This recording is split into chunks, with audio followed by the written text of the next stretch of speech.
What's up mga boss? So sa mga nag-request ng tutorial kung paano daw gamitin itong bago nating MOD menu, so click lang po natin itong enter, then type po natin yung Leo, LHEO, big letter po, no space.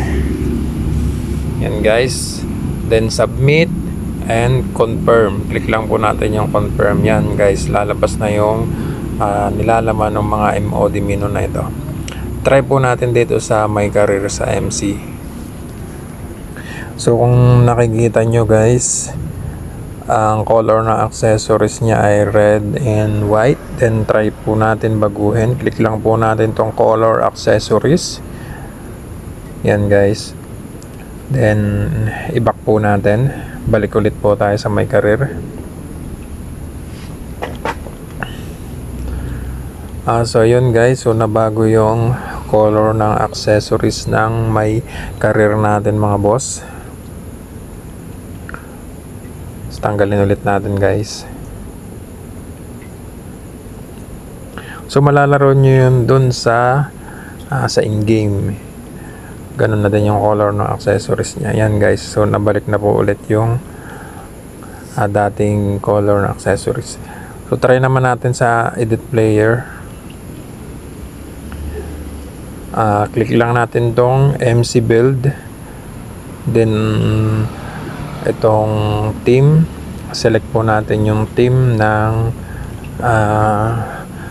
kung anong team yung MC natin, Team Rockets, then select. Yan guys, so may edit player na siya.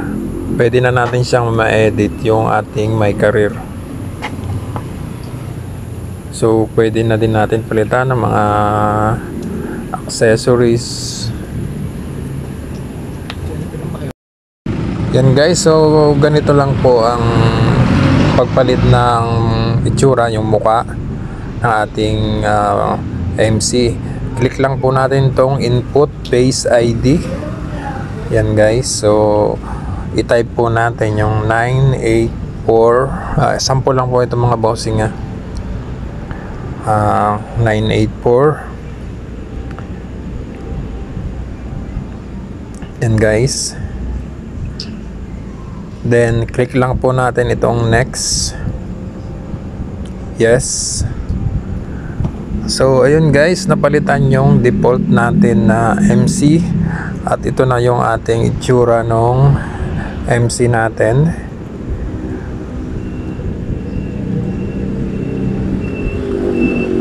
Yan guys, so kita nyo napalitan yung mukha ng My Career natin. So pag gusto nyo naman i-copy yung accessories ng ibang player, click lang po natin itong accessories, then copy. Yan guys, tapos i-back natin. Balik po ulit tayo dun sa ating My Career edit player, then MC build. Dito sa copy accessories, click lang natin itong use, then next. Yes. So ayun guys, nag-save na po siya. Try po natin kung nabago yung accessories. Tingnan po natin yung tsura ng ating My Career. So ayun guys, nakapy yung accessories. Ito na ngayon na yung itsura ng ating player sa My Career.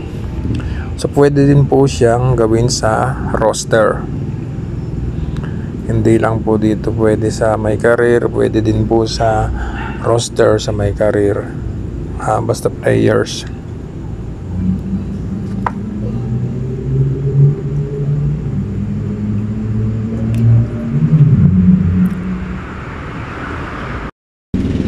So kita nyo naman naka 76 lang yung kanyang stats. Try po natin i-max all. Yan, click lang natin max all tendencies and buds. 44 buds na rin po siya. Then click lang natin itong next. Yun guys.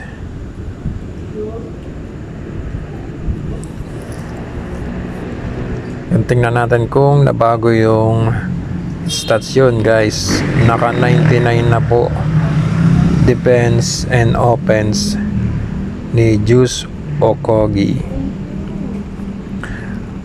So ganun lang guys yung gagawin natin.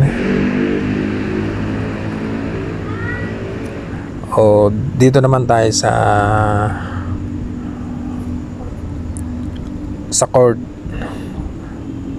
kung paano i-adjust yung color ng court and paano gawin dark crown. Yan guys, ito yung default court ng Team Rockets. Ayan yung default guys. So i-click lang natin itong court adjuster, then select po natin itong dark crown. Yan guys, so nabago yung color ng court and nag dark crown na din po siya. So explore lang po natin itong mga nilalaman nitong MOD Mino. So madami ko po kayong pwedeng gawin dito sa court ng MOD Mino na ito. Yan, pili lang po kayo guys dun sa gusto nyong, kung anong color ng court na pwede nyong laruin. Yun guys, so maraming kayong pwedeng gawin dito sa color adjuster na nasa loob ng MOD Mino na ito, lalo na sa mga color ng court. Kayo na po bahala kung paano i-adjust yung at enhance do sa gusto nyong color ng court. Marami naman po kayong pagpipilian dito mga bossing. Explore lang yan guys. So try po natin itong black court. Yan guys, naka black court na rin siya.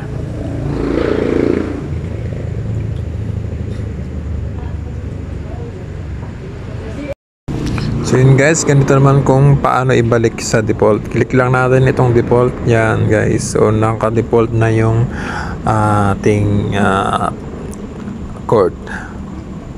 Dito naman tayo sa roster. Yan guys, yung default roster. Kapag gusto naman nating gawin retro short, click lang po natin tong more futures, then select lang natin tong retro short. Yan guys, naka retro short na po yung ating default roster na kanina. So pag change po naman natin yung NBA ball sa more futures pa rin, hanapin po natin tong NBA ball, then yan, pili lang po tayo, World Ball, Euro Ball, or ABA ball.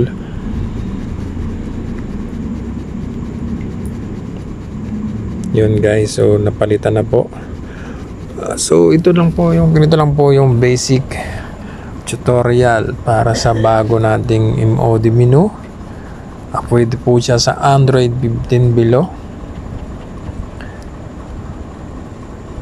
Sa mga baguhan at sa mga nag-request ng tutorial na ito na po mga boss.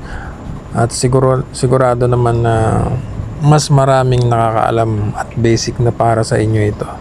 So ginawa ko po itong tutorial na ito para sa mga nag-request at mga hindi pa alam kung paano gamitin yung bagong MOD Mino. So hanggang dito na lang ulit mga bossing, at maraming salamat sa panonood mga bossing. God bless to all.